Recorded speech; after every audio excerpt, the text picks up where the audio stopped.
Bon, j'espère que tu sais où est-ce que tu mets les pieds, hein. Parce que là, sincèrement, je sais pas où est-ce qu'on peut le trouver. Désolé, mais c'était ses ordres. Non mais attends, je suis peut-être le seul qui a accepté de te rencontrer. C'est très bien que le padré t'aurait cramé la gueule. Tu sais que l'on peut faire confiance au druide, voyons. Mais c'est vrai que je l'avais pas vu souvent, donc il était en train de veiller sur lui. Ouais, d'accord. Bon allez, continuons, on n'a pas que ça à faire. T'es sûr que c'est dans le coin? Non, parce que là, tout de suite, on va pas... D'accord, ok. Bon, allez, on rentre à la maison. Tu me files un coup de main, on va le porter. C'est qu'il pèse son poids, l'animal.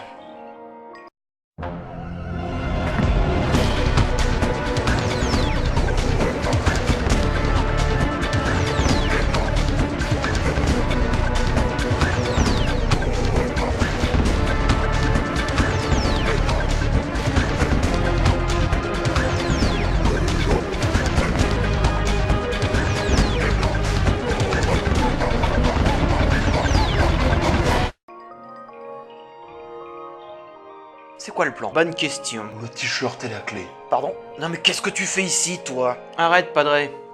Si on a pu le mettre ici, c'est grâce à lui. Ok. Revenons à nos moutons. D'ailleurs, tu as craqué? En quoi un t-shirt peut constituer un indice? Non, c'est la consigne qu'il m'a laissée avant de vous rejoindre. BP Crusade Universe? Ouais, tu parles d'un indice. Il y a de tout en JDR, mais s'il y a un type de jeu de rôle dont je n'ai pas parlé, c'est bien celui avec les super-héros. Appelez l'exorciste, il vient de parler. Seigneur.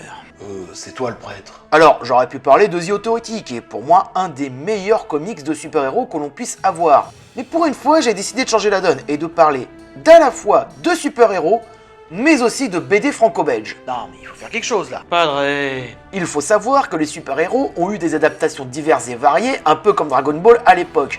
Mais faire un numéro sur GURPS, ça me gonflerait un peu, je le reconnais. Alors qu'en France, nous avons une pépite de super-héros qui a réussi à poser ses bollocks en mode... C'est nous que voilà. Pardon? Désolé. Je connaissais la phrase, j'ai pas réussi à la retenir. Donc, la Brigade Chimérique, sortie en 2009, le comics à la française diront certains. Bon, je le reconnais, ce n'est pas tout à fait faux. Il a été écrit par Serge Liman et Fabrice Collin, et cela nous raconte l'histoire de l'Europe des surhommes avant que l'Amérique ne devienne le leader en la matière de super-héroïsme. La BD est présentée comme une allégorie fantastique et non comme une uchronie. Quant à l'univers, celui-ci est présenté par ses créateurs comme du radium punk, mais il est aussi un patchwork de références qui ont été parfois oubliées du grand public. D'ailleurs, la plupart de ces références sont maintenant vues actuellement comme des super-héros à l'européenne. Jacques Spitz. Pardon? Non, t'inquiète. C'est juste qu'il en a déjà parlé, c'est pas la première fois qu'il traite le sujet en fait. En effet, on y retrouve la nouvelle de l'homme élastique avec un super vilain capable de changer de taille à volonté. Mais aussi Léo Sinclair que l'on connaît sous le nom du Nyctalope qui est issu de l'imaginaire de Jean de la Hire, qui, on va pas se le cacher, avait bien mérité de retomber dans l'oubli pendant quelques décennies. Ah bon? Disons qu'on s'est aperçu qu'il a collaboré volontairement avec les nazis pendant la Seconde Guerre mondiale. Ah, oui, c'est problématique. Dans les nombreuses références, on retrouvera aussi le cafard qui est une référence donc directe à la métamorphose de Kafka, le célèbre docteur Mabuse qui tient l'Allemagne sous coupe réglée. Il n'y a aucune référence à Hitler, mais ici seul Mabuse règne en tyran. Il y a aussi Garou Garou le passe-muraille, qui a le nom bien plus pratique de François Duteuil avant d'être un film avec Bourvil en 1951, parce qu'il est tiré d'une nouvelle de Marcel Aimé. Il y a un personnage inspiré d'une nouvelle de H.G. Wells nommé l'Accélérateur, en référence à la nouvelle Le Nouvel Accélérateur. Ça fait beaucoup accélérateur et nouvelle, tout ça. Nous autres fait référence à un roman dystopique de l'écrivain russe Yevgeny Ziamatin. Alors si je le dis mal, vous m'en excuserez, je parle pas très bien russe. Et effectivement, il y avait déjà de la littérature russe avant d'arriver à Stalker.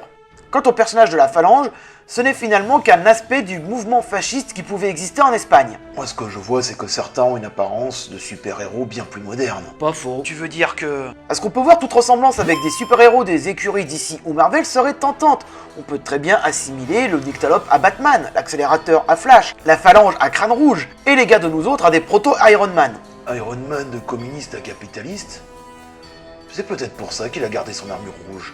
Ok, vivement que le druide arrive. La Brigade Chimérique rend hommage à toutes les aventures que l'on aurait pu oublier avant que l'hégémonie et le soft power américain prennent le pas après la Seconde Guerre mondiale. Car on y retrouve ce côté pulp et aventure à l'européenne dont je suis sûr que beaucoup d'entre vous ne soupçonnaient même pas l'existence. Ah, c'est sûr que pour jurer que sur les comics américains, vous êtes fort, hein. Mais assez parlé de tout ça, il est temps de parler de la Brigade Chimérique en elle-même, car après tout, c'est l'élément central de la BD. Mais qu'est-ce que la Brigade Chimérique au final ?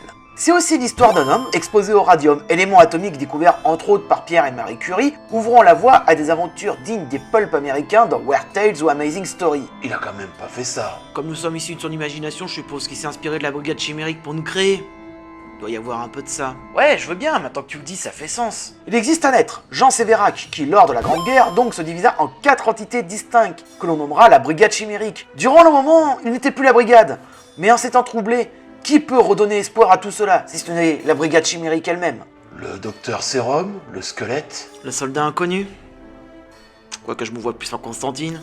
Ça veut dire que le druide est Matricia. Attends, tu veux dire que je suis l'ours? C'est-à-dire Baron? Je dirais, vu la couleur de ta tenue, ça m'étonnerait pas. Le comics, oui, le comics, appelons-le comme ça, c'est mérité. C'est une version qui est bien plus sombre que la Ligue des Gentlemen Extraordinaires du génialissime Alan Moore. On y retrouve toute une histoire où s'entremêlent les destins tragiques d'un nyctalope qui veut laisser sa marque dans la postérité, alors que l'accélérateur, lui, vit encore dans la période faste des années folles. Le comics a eu un sacré succès et a même eu droit à quelques articles dans la presse généraliste, tel le Figaro qui le présentera pour ce qu'il est, c'est-à-dire l'épitaphe des super-héros européens. Quand je parlais d'allégorie, ce n'est pas pour rien. L'histoire se passe avant la montée en puissance du soft power américain qui relégua toutes les créations européennes dans un sommeil prolongé. Donc oui, la disparition du nyctalope, de l'accélérateur et de tant d'autres gentilshommes justiciers ne sont finalement que l'allégorie de l'avènement de DC et Marvel telle que la connaissons de nos jours. Mais la brigade chimérique est sans doute le meilleur hommage qu'on ait pu faire à cette période méconnue de l'imaginaire européen. Parlais pas de JDR de super-héros à la base. Il y arrive. Les JDR de super-héros sont pas toujours faciles à mettre en place. Ça fait partie avec Shadowrun, Polaris, voire Jovian Chronicle, des JDR qui demandent parfois 30 tonnes de règles pour régir l'univers. Parce que bon, dans un univers de SF comme Shadowrun ou Polaris, il faut absolument faire des règles pour tous les implants cybernétiques, tous les implants biochimiques et j'en passe. Et que comme dans Jovian Chronicle, avec des mechas, d'ailleurs si vous aimez Macross ou Gundam, lisez-le si vous réussissez à mettre la main dessus, c'est toujours sympathique. Comment dire, devoir mettre en règle tous les pouvoirs de super-héros qui peut exister, c'est pas toujours très facile. Et ben les JDR de super-héros, c'est la même chose. Petite anecdote, quand j'ai parlé de White Wolf, je vous ai occulté un JDR de chez eux que je gardais pour l'occasion. Aberrant, sorti en 1999, où quand en 2008, des méta-humains nommés les Nova finissent par bosser dans une sorte de super ONU pour protéger le monde. C'est un univers à secret comme White Wolf aime si bien le faire, les choses ne sont jamais aussi simples que ça, surtout chez eux. C'est White Wolf, je veux dire, avec son monde des ténèbres, il est connu pour ça. Et bien évidemment, Marvel et DC ont aussi eu leurs adaptations, faut pas rêver. Dès qu'il y a une licence à exploiter ou protéger quelque part. Marvel fut le premier dans les starting blocks en janvier 1984. Ouais, quand même les mecs, hein, vous y allez fort, hein. Le tout a été édité essentiellement chez TSR, les mêmes qui ont édité le célèbre D&D. Bon, DC suit en janvier 1985, édité eux par Mayfair, connu pour DC et Batman. Oui, un Batman édité indépendamment en 1989. Mais tout ça a été entre autres récupéré par West End Games suite à la faillite de Mayfair, qui donnera le jeu DC Universe, le tout utilisant les règles de Star Wars D6.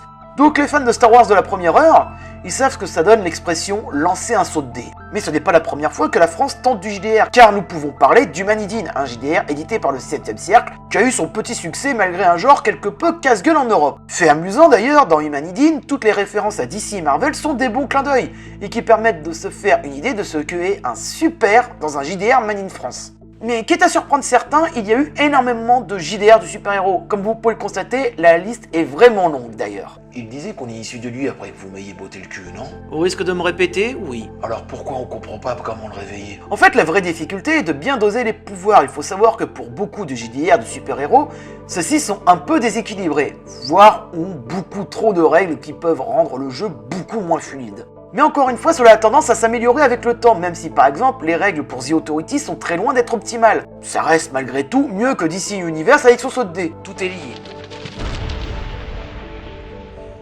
On m'a appelé? Enfin. Toi, je vais te cramer toute ta famille. Ravi de te revoir aussi. Calme-toi, Padré. Et passons aux choses sérieuses. La Brigade Chimérique, quant à elle, a eu son adaptation en JDR chez Sans Détour, le nouveau rouleau compresseur du JDR actuellement si je puis dire. Il est inspiré à la fois des anciens gentilshommes super-héros du début du siècle et des héros modernes, le tout dans un côté super sens et pulp. Vous avez vos exemples tout à l'heure. Mais le fait est que le monde de la Brigade Chimérique n'est pas aussi over-bourrin que les comics de nos jours, ce qui permet aux règles d'être beaucoup moins déséquilibrées, même si certains trouvent à râler. Les règles, ça se change et ça se trifouille. Si vous voulez râler contre HDR, râlez sur un univers. Après tout, on a encore la chance de pouvoir mettre les mains dans le cambouis en ce qui concerne les mécaniques de jeu. Bref, les JDR de super-héros, ça a toujours eu une aura de produits dérivés ou d'adaptation. Ce n'est pas la Brigade Chimérique qui prouvera le contraire. Il aurait pu finir dans le script de la vidéo d'octobre, celui-là. Tout ça pour dire que les super-héros modernes doivent beaucoup à l'Europe d'une manière ou d'une autre. Et qu'il serait intéressant pour que tous, vous qui regardiez cette vidéo, vous lisiez la Brigade Chimérique et que vous découvriez le JDR qui a été tiré de la bande dessinée. Et qu'on arrête de penser qu'en Europe et en France particulièrement, on ne fait que de la littérature pour se faire de la masturbation cérébrale. C'était Geek Librairie et on se retrouve bientôt. Bon, tu sais comment on le réveille ? Je vais m'en occuper. J'avoue que son indice Reset Universe, c'était un petit peu tordu de sa part.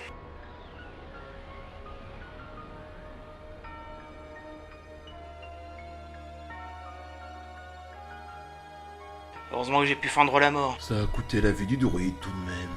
Pas tout à fait, mais bon, il ressortira bien plus tard. Pour l'instant, c'est pas possible. Tu connais les buts de Kafka ? Tu veux dire, mis à part détruire et refaçonner le monde comme il l'entend? Donc c'est à nous de sauver le monde. Bingo! Et pour Cthulhu ? Ça, c'est plus gênant. Cthulhu n'est jamais issu de moi.